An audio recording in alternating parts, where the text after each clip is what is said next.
ఏపీలో రేషన్ సరుకుల పంపిణీ ప్రారంభమైంది. పిఠాపురం 18వ వార్డులో రేషన్ షాప్ ద్వారా రేషన్ బియ్యం సరఫరా కార్యక్రమాన్ని మంత్రి నాదెండ్ల మనోహర్ ప్రారంభించారు. లబ్ధిదారులకు రేషన్ బియ్యం అందించారు.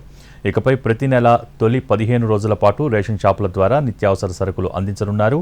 1వ తేదీ నుంచి 15వ తేదీ వరకు ఉదయం 8 గంటల నుంచి 12 గంటల వరకు, తిరిగి సాయంత్రం 4 గంటల నుంచి 8 గంటల వరకు చౌక ధరల దుకాణాల్లో రేషన్ పంపిణీ కొనసాగుతుంది. 65 సంవత్సరాల పైబడ్డ వృద్ధులు, దివ్యాంగులకు వారి ఇంటి వద్దే రేషన్ సరుకులు అందిస్తారు. ప్రస్తుతం దీనికి సంబంధించి నాదెండ్ల మనోహర్ మాట్లాడుతున్నారు. లైవ్ ద్వారా చూద్దాం.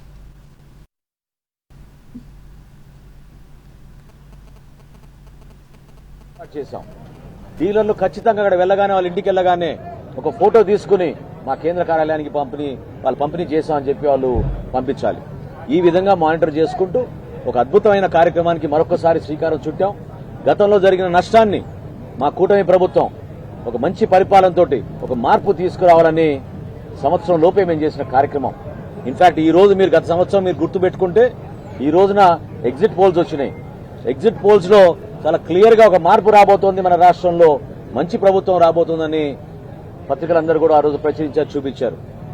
ఆ విధంగానే మా పరిపాలన కూడా గౌరవ ముఖ్యమంత్రి గారి ఆధ్వర్యంలో ఖచ్చితంగా ప్రతి కార్యక్రమం సంక్షేమం కానివ్వండి, అభివృద్ధి కానివ్వండి, ప్రజలకు అంకిత భావంతో చేసుకుంటూ ముందుకెళ్తాం. అధికార యంత్రాంగం కూడా చాలా సహకరించారు ఈ కార్యక్రమాన్ని ముందుకు తీసుకెళ్ళడానికి. ఎందుకంటే మామూలు కార్యక్రమం కాదు, చాలా ఇబ్బందులు ఉన్నాయి. కోర్టు ద్వారా కూడా చాలా మంది ఆపడానికి ప్రయత్నం చేశారు. అయినా కానీ ఒక నమ్మకంతో ప్రజలకి ఖచ్చితంగా మేము మెరుగైన సేవలు అందించగలుగుతాం. రేషన్ షాపుల ద్వారానే డెఫినెట్ గా మేము ప్రతి కుటుంబానికి అందించాల్సిన సరుకులు నిజాయితీగా అందించగలుగుతామని మేము నిర్ణయం తీసుకున్నాం. నిన్న ముఖ్యమంత్రి గారు మాట్లాడుతూ ఏ విధంగా బియ్యం అక్రమ రవాణా చేసుకుంటూ ఎంతో మంది దీంట్లో పాల్పడుతున్న విషయం కూడా ప్రస్తావించారు. మీకు తెలుసు గతంలో ఏ విధంగా చేశాం.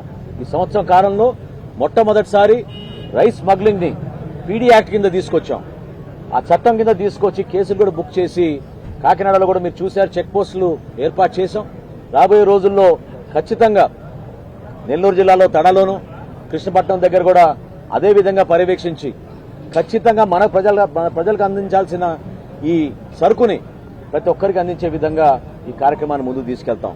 మీరందరూ కూడా సహకరించినందుకు, ఈ కార్యక్రమాన్ని అద్భుతంగా చేసినందుకు, నాతో పాటు వచ్చిన గౌరవ శాసన మండలి సభ్యులు హరిప్రసాద్ గారికి, గౌరవ శాసనసభ్యులు నానాజీ గారికి, వర్మ గారికి, మా తుమ్మల బాబు గారికి, మా కమిషనర్ సౌరభ్ గౌర్ గారికి, జాయింట్ కలెక్టర్ గారు, ఇక్కడ ఉన్న అధికారులు అందరికీ కూడా ప్రత్యేకంగా నేను ధన్యవాదాలు తెలుపుకుంటున్నాను. ఈ రోజు జరగబోయే కార్యక్రమాలు మీరే చూస్తారు. ఒక మార్పు, ప్రభుత్వం ఏ విధంగా ప్రజల నమ్మకాన్ని నిలబెట్టుకోవడానికి కోసం మేము తీసుకున్న చర్యల్ని 100% ప్రజలకే మేము అంకిత భావంతో పనిచేస్తూ నిజాయితీగా ఈ కార్యక్రమాన్ని విజయవంతంగా తీసుకెళ్తాం. దానికి సహకరించిన మీ అందరికీ కూడా ప్రత్యేకంగా ధన్యవాదాలు.